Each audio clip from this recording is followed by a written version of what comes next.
Nous ne faisons plus de culture en Europe, nous gérons de la pathologie végétale. C'est-à-dire nous essayons de maintenir vivants des plantes qui ne demandent qu'à mourir tellement elles sont malades. Rien à voir avec de l'agriculture. L'agriculture, c'est pas ça. L'agriculture, normalement, c'est cultiver des plantes saines. On ne mettait pas un pesticide en 1950 sur les blés en Europe. Il n'y avait pas un traitement fongique qui était appliqué. Maintenant, c'est au moins 3-4. Sinon, le blé, il est pourri avant d'arriver dans le silo. Donc il y a quand même une énorme différence, si vous voulez, au niveau. Mais ça se voit pas, parce que comme on a balancé les produits, il tient le blé, il est bien. Sauf que s'il se casse la figure, alors parce que comme on met trop d'azote, il tombe. Vous avez dû voir dans les champs les blés qui tombent. Alors on met des hormones pour raccourcir les tiges, c'est pour ça que les blés sont bien plus bas qu'autrefois. Autrefois les blés faisaient 1,50 m. Maintenant ils font 60 cm parce qu'on les raccourcit avec des hormones.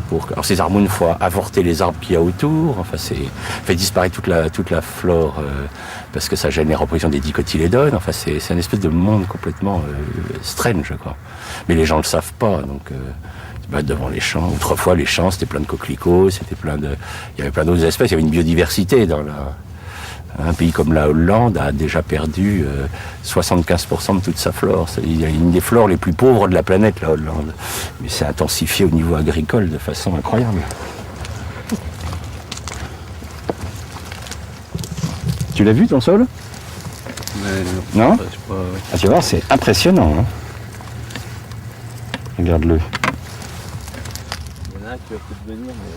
Ah non, on n'a pas été entendu, puisqu'on est avec Lydia, on a quitté l'INRA.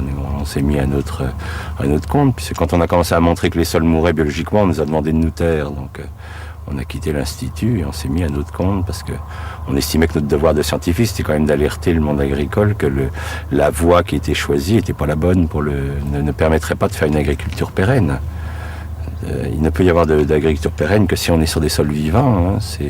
Le sol abrite 80% de la biomasse vivante. Hein. Donc si vous tuez, on en a tué 90%, c'est qu'on est en train de tuer tout ce qui est à la source de la vie. C'est quand même les microbes qui nourrissent nos plantes, qui font que nos plantes sont saines, sont nutritifs pour nous.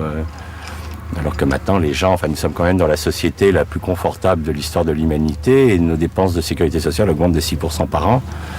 Il y a quand même des questions à se poser, quoi. Est-ce que les gens sont si bien nourris que ça pour être aussi malades ? Alors, le problème, c'est qu'effectivement, l'argumentation, c'est oui, mais regardez, ils vivent de plus en plus longtemps. Bien sûr, les gens qui en ce moment ont 80 ans n'ont pas connu l'agriculture chimique avant l'âge de 50 ans, puisque c'est apparu dans les années 70. Donc, jusqu'à 50 ans, ils ont mangé...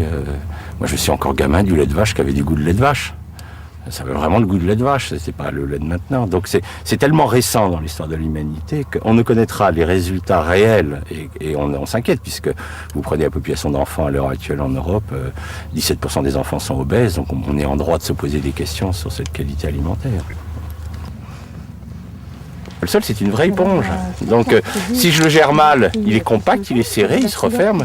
Si je laisse la faune le retravailler, il va se souffler. C'est pour ça que quand vous marchez en forêt sur un sol, vous avez vu le côté moelleux du sol forestier, hein, parce qu'en fait, il est aéré par la faune, alors que le sol qui a été labouré, maltraité, il est complètement compacté, complètement resserré sur lui-même. Alors, quand il va pleuvoir sur un sol resserré, l'eau va pas pouvoir rentrer, puis c'est l'érosion.